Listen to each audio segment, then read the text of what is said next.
Hello everyone दोस्तों, कैसे हैं आप सब। आज हम देखने वाले हैं अवतल एवं उत्तल दर्पण के उपयोग। ठीक है, एग्जाम के पॉइंट ऑफ व्यू से देखें तो मोस्ट इंपॉर्टेंट क्वेश्चन है, आपके एग्जाम में हर साल पूछा जाता है 3 या 4 मार्क्स के लिए। तो चलिए स्टार्ट करते हैं। और अभी तक आपने हमारे इस न्यूज़ चैनल को सब्सक्राइब नहीं किया है, सब्सक्राइब करके बेल आइकन को प्रेस कर लेना ताकि हमारे आने वाली वीडियो की नोटिफिकेशन आप तक पहुँच रहे। तो ठीक है दोस्तों, यहाँ पर उत्तल और अवतल दर्पण में से अवतल दर्पण ज़्यादातर पूछा जाता है। ठीक है, यहाँ पर अवतल दर्पण हर साल पूछा जा रहा है। ठीक है, तो आपको अवतल दर्पण के यहाँ पर यूज़ भी अच्छे से समझ लेने हैं। हम इन्हें डायग्राम के थ्रू समझने की कोशिश करेंगे। ठीक है, तो यहाँ पर आपको पूरा समझ में आने वाला है। तो चलिए सबसे पहले हम अवतल दर्पण के उपयोग देख लेते हैं। ठीक है, यहाँ पर इसका पहला उपयोग है टॉर्च, सर्च लाइट और गाड़ियों के हेडलाइट में। ठीक है, यहाँ पर परवलयाकार अवतल दर्पण को टॉर्च, सर्च लाइट तथा वाहनों के अग्रदीपों में शक्तिशाली समांतर किरण पुंज प्राप्त करने के लिए प्रयुक्त किए जाते हैं। जैसे कि मैं आपको एक उदाहरण के सहित बता देता हूँ। यहाँ पर आप देख सकते हैं, यहाँ पर आपको डायग्राम दिखा रहा होगा। ठीक है, यहाँ पर जब हमें अंधेरे में दूर तक रोशनी भेजनी होती है तो हमें सीधी रेखा और तेज किरणें चाहिए होती हैं। ठीक है, जब हमें अंधेरे में दूर तक रोशनी भेजनी होती है तो हमें सीधी रेखा और तेज किरणें चाहिए होती हैं। जैसे कि आपको यहाँ पर दिखा रहा होगा, यहाँ पर टॉर्च है। ठीक है, यहाँ पर टॉर्च में भी अवतल दर्पण लगा होता है जिससे कि इसकी सीधी रेखा और तेज किरणें यहाँ पर आती हैं। ठीक है, अवतल दर्पण को जब बल्ब के पीछे लगाया जाता है तो यह प्रकाश को सीधे तेज करके आगे भेज देता है। ठीक है, जब अवतल दर्पण को बल्ब के पीछे लगाते हैं, ठीक है, टॉर्च में जब अवतल दर्पण को जब बल्ब के पीछे लगाया जाता है तो यह प्रकाश का सीधा तेज करके इसे प्रकाश को सीधा तेज करके आगे भेज देता है। ठीक है, इसलिए गाड़ियों के हेडलाइट और टॉर्च में अवतल दर्पण लगाया जाता है ताकि इसके लाइट सीधे फिक सके और तेज इसका प्रकाश हो सके। ठीक है, इस टाइप से हम समझ सकते हैं कि यहाँ पर टॉर्च, सर्च लाइट और गाड़ियों में हेडलाइट लगाते हैं। पहला इसका उपयोग ये हो गया। चलिए दूसरा उपयोग देख लेते हैं। सोलर भट्टियों में, सोलर भट्टियों में प्रकाश किरणों को केंद्रित करने के लिए प्रयुक्त किया जाता है। मतलब यहाँ पर आप देख सकते हैं, जैसे कि हम कोई चीज़ गर्म करते हैं तो उसके लिए हमें क्या चाहिए होती है, गर्मी चाहिए होती है। तो वो सारी गर्मी को हम क्या करते हैं, इकट्ठा करते हैं। जैसे कि सूरज की रोशनी हर दिशा में फैलती है, जैसे कि हमें पता ही होगा। ठीक है, लेकिन हम खाना पकाना या गर्म पानी करने के लिए गर्मी को एक जगह इकट्ठा करना पड़ता है। ठीक है, हमें जैसे कि खाना पकाने के लिए और गर्म पानी करने के लिए हमें गर्मी को क्या करना पड़ता है, एक जगह इकट्ठा करना पड़ता है। ठीक है, इस टाइप से। ठीक है, इस टाइप से क्या होता है, हमें गर्मी को एक जगह इकट्ठा करना पड़ता है। अवतल दर्पण सारे, ठीक है, यहाँ पर अवतल दर्पण सारे सूरज की किरणों को अपने फोकस पर इकट्ठा कर लेता है, इस टाइप से। ठीक है, अवतल दर्पण क्या करता है, सूरज की किरणों को अपने फोकस पर इकट्ठा कर लेता है। इससे इतनी गर्मी पैदा हो जाती है कि खाना पकाया जा सकता है।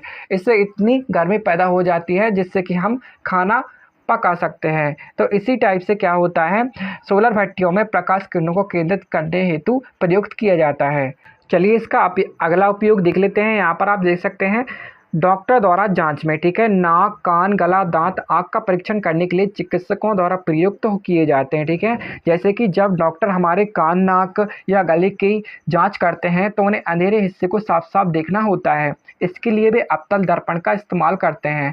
ठीक है, जैसे कि आपने देखा होगा उनके हाथ में एक टॉर्च होती है, उसमें क्या होता है, अवतल दर्पण होता है, क्योंकि यह रोशनी को एक जगह पर फोकस कर देता है जिससे डॉक्टर गले के अंदर साफ दिखाई देता है। ठीक है, जिससे वो क्या होता है, जिससे डॉक्टर को गले के अंदर साफ साफ दिखाई देता है।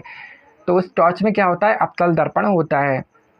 चलिए अब इसका अगला देख लेते हैं, सेब बनाने में। ठीक है, जैसे कि सलून में हम जाते हैं सेब बनाने के लिए, उसमें सेब बनाने के लिए इनका उपयोग होता है। ठीक है, सेब बनाने के लिए इनका प्रयोग होता है जिससे दाढ़ी का प्रतिबिंब बड़ा बन सके। ठीक है, यहाँ पर आप देख सकते हैं। ठीक है, यहाँ पर आप डायग्राम में देख सकते हैं। ठीक है, यहाँ पर सेब बनाने के लिए, ठीक है, जब हम सलून में जाते हैं तो हमें एक दर्पण दिखता है। ठीक है, दर्पण दिखता है, उसमें प्रतिबिंब क्या होता है, बड़ा होता है, उसमें भी अवतल दर्पण होता है। जब कोई आदमी शेव करता है तो उसे चेहरे के छोटे छोटे बाल साफ साफ दिखने चाहिए। ठीक है, वो किस टाइप से दिख सकते हैं, जो आईना होता है उसमें क्या होता है, अवतल दर्पण होता है, इसलिए उसे चेहरे के जो बाल होते हैं साफ साफ दिखाई देते हैं।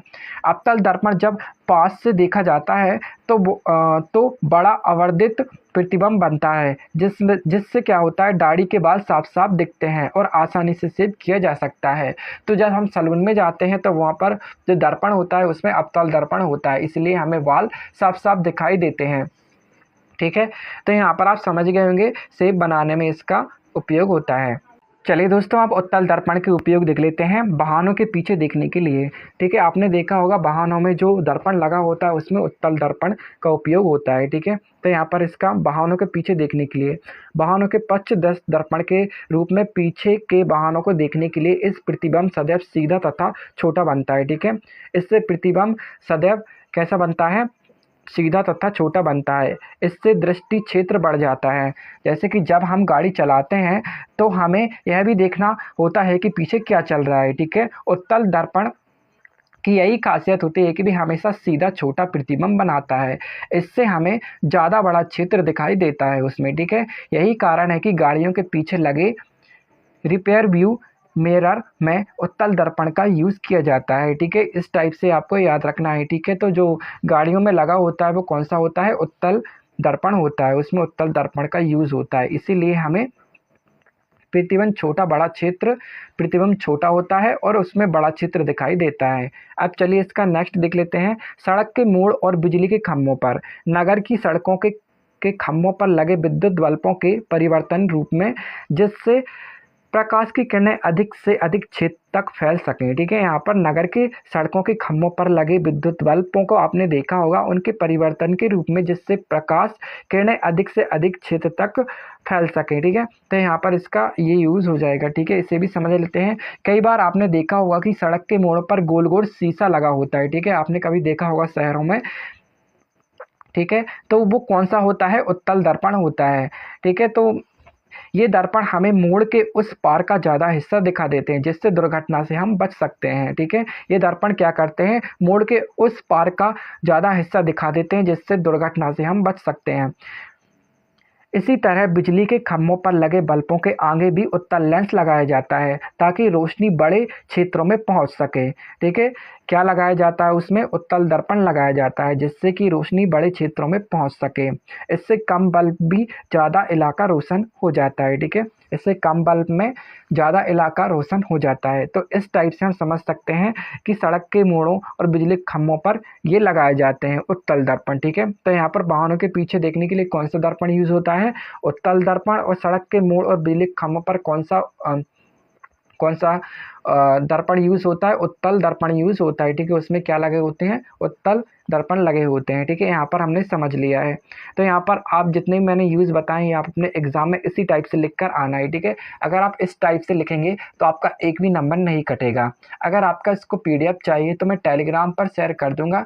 टेलीग्राम का लिंक मैंने डिस्क्रिप्शन बॉक्स में दे दिया है, आप जाके ज्वाइन कर लेना। वहाँ पर मैं सारे फ्री में PDF अपलोड कर देता हूँ। ठीक है, यहाँ पर आप समझ गए होंगे अवतल उत्तल दर्पण क्या होते हैं और इनके यूज़ क्या होते हैं। ठीक है, यहाँ पर मैंने आपको इजी लैंग्वेज में यहाँ पर बता दिया है, आप इन्हें बिल्कुल ही नहीं भूलेंगे। ठीक है, तो यहाँ पर आप इन्हें अच्छे से याद कर लेना। ठीक है, आपकी अर्धवार्षिक परीक्षा आ रही है उसमें भी ये आएगा और आपकी बोर्ड परीक्षा के लिए भी ये तैयार हो जाएगा। ठीक है, यहाँ पर मैं आपको 2 क्वेश्चन दे रहा हूँ, आपको कमेंट बॉक्स में बताना है। ठीक है, यहाँ पर शेप बनाने के लिए जो दर्पण का यूज़ होता है वो कौन सा दर्पण होता है, उत्तल की अवतल। ठीक है, सेकंड है आपका, सेकंड क्वेश्चन है आपका, सड़क के मोड़ों और बिजली को खंभों पर जो दर्पण का यूज़ होता है वो कौन सा दर्पण होता है, उत्तल दर्पण होता है कि अवतल दर्पण होता है, ये आपको मुझे कमेंट बॉक्स में बताना है। ठीक है, वीडियो अच्छा लगा हो, हेल्पफुल लगा हो तो चैनल को सब्सक्राइब जरूर करना और वीडियो अपने भी दोस्तों में ज़्यादा से ज़्यादा शेयर करना।